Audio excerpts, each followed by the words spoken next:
Welcome to our second video of a series of 8 videos on the most common mistakes artists make and how to fix them, offering you crucial career advice to be successful in the art world. If you haven't seen the first video of this series yet, make sure to stay tuned until the end and to click through to watch our video on why and how to stand out as an artist next. Today we are shooting from the Tuscan countryside, so hopefully you'll find the singing crickets in the background inspiring. So in this series we won't be sharing you obvious ingredients for success as an artist. Instead we will be sharing specific actions you can take today to increase your chances for success as an artist immediately and exponentially. In art there are no rules. But in the art world, there are numerous unwritten rules, norms and standards that can make or break your career as an artist. In order to be successful, one must be aware of these norms and standards first. As a result, it is our mission to empower you as an artist by sharing the things you actually need to know but nobody is telling you in order for you to prosper as an artist. Therefore, we are very pleased to present you our second video of this series, Vision and Consistency Explained. A major career mistake artists make, which is strongly connected to our previous video concerning visual recognizability, is inconsistency of the artist's oeuvre, switching up things in the middle of your career the wrong way. Progress, experiment and the development of you as an artist are one of the most exciting things in your career, both for you as the artist as for collectors and galleries. However, only if you remain consistent with your vision, this progress and development will be seen as positive and interesting. At first, this might sound a bit vague or even trivial.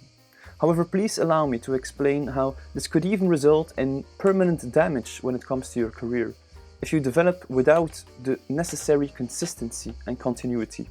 It is to say, from an artistic production point of view, there is nothing which is more harmful for your growing career than to switch up things radically. Galleries and collectors are looking for artists who are consistent, as the continuity of your oeuvre is key. For instance, if a gallery starts to represent you because they want to support you and believe and see potential in you as an artist with the things you are doing today, or a collector has recently bought an artwork from you because they see a great future for you and they want to support you and your work, and all out of a sudden you change your works radically, going from painting figurative paintings such as portraits or landscapes to pure abstraction, without any gradual development. I can guarantee you the gallery director and the collector will not appreciate this act, as they will lose trust and interest in you. In a way, you have harmed their trust in you and their support in you.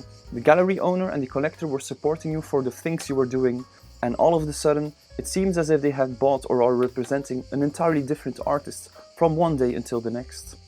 Or it could even harm the relationship between a collector and a gallery. For instance, if a certain collector buys one of your works, advised and represented by your gallery during an exhibition, and all of a sudden the collector notices that you have changed your works completely, then he will feel like the gallery has misleaded him, because you no longer create these works, and his investment has no future positive return on investment. You harmed the reputation of the gallery who was willing to invest time and money in you as an artist. As a result, you will have to start from square one again. Even more, even if you don't have any galleries and collectors following you closely, you could risk damaging your artist's career permanently with these changes. For instance, if your oeuvre switches too much, you will be seen as unpredictable as an artist, and thus unreliable for a long-term collaboration or as a long-term investment. As a result, both collectors and gallery owners will hold back and prefer not to invest with you or not to work with you and go for a more consistent artist. If you have any radical switches in your career, you should have them in your earliest stages before you start to exhibit at galleries and start to participate in the debate of contemporary art, making a mark on the art world. Therefore, it is important to experiment as much as possible during these early stages of your oeuvre. You have to discover your own style and vision. Afterwards, when you have found your style and vision, you should arguably destroy your old experiments. Remove their online traces and images, or hide the works in your archives, as they are only for your eyes to see. So yes, you do need to be able to evolve as an artist, both career-wise and when it comes to your artistic production. Even more when you start to exhibit at galleries and start to participate in exhibitions. Otherwise, your artworks will simply be more of the same, become stale or even boring, resulting in a halt in your growth as an artist. But this development must follow a certain line, and above all, a vision. This is why vision and consistency are crucially intertwined. Your vision is your compass.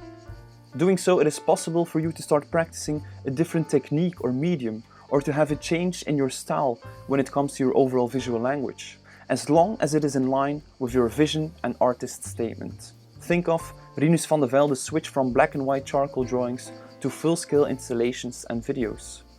Gerhard Richter's development from photorealist paintings to pure abstraction by manner of his so-called Richterd haze and painterly interventions.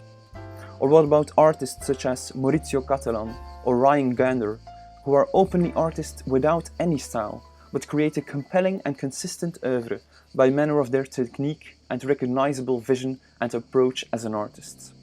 The most important thing is to be consistent in the story you tell. But how do you discover or develop such a vision as the aforementioned artists? To be fair, it is easier said than done, but you can in fact work towards this actively. Having a strong foundation and vision does not simply happen to you or present itself to you. You need to go on a quest in search for your vision. By manner of immersing yourself in art, literature, philosophy and film, you might encounter things that are stepping stones to discover your own opinion and vision. As a result, we highly advise you to write down your artist statement, in which you write down this vision and make it something tangible.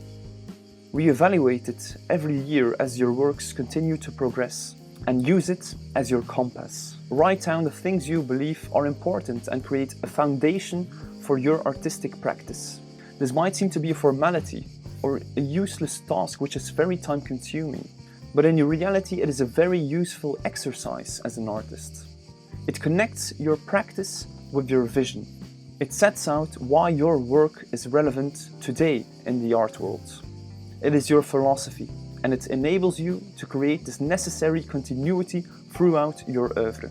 It challenges you to reflect upon your works, making it a very healthy thing to do as an artist as the years go by. Feel free to ask yourself, what makes my works relevant today? Focus on the aspects you feel confident and are convinced of that make your works relevant and pursue them without any compromise. Also, it is very important not to use this artist statement as something to publish on social media or to put on your artist website, or to send it out to collectors and gallery owners looking for a new collaboration. Instead, use it as a personal tool which will support you throughout your career. When you are being questioned about your works and your oeuvre, which will happen when you start to exhibit or when you invite collectors or critics into your studio, you will already know the words because you have already written them down and reflected upon them in your artist statement. Doing so, you will tell your story confidently, correctly and consistently, from conversation to conversation. Stay tuned for our upcoming videos from this series to make you a better artist, building upon the first two stepping stones, which is this video and the previous one. In fact, you can already read the other steps in our online article, which has been the foundation for this video series, titled 8 Mistakes Artists Make and How to Fix Them. Find it online on our website www.contemporaryartissue.com, and also read our more extensive article on how to succeed as an artist. Everything you actually need to know. Thank you so much for tuning in today. Make sure to watch our first video of this series, Why and How to Stand Out as an Artist, next. Support us on Patreon and please consider subscribing to stay posted on more contemporary art. Ciao!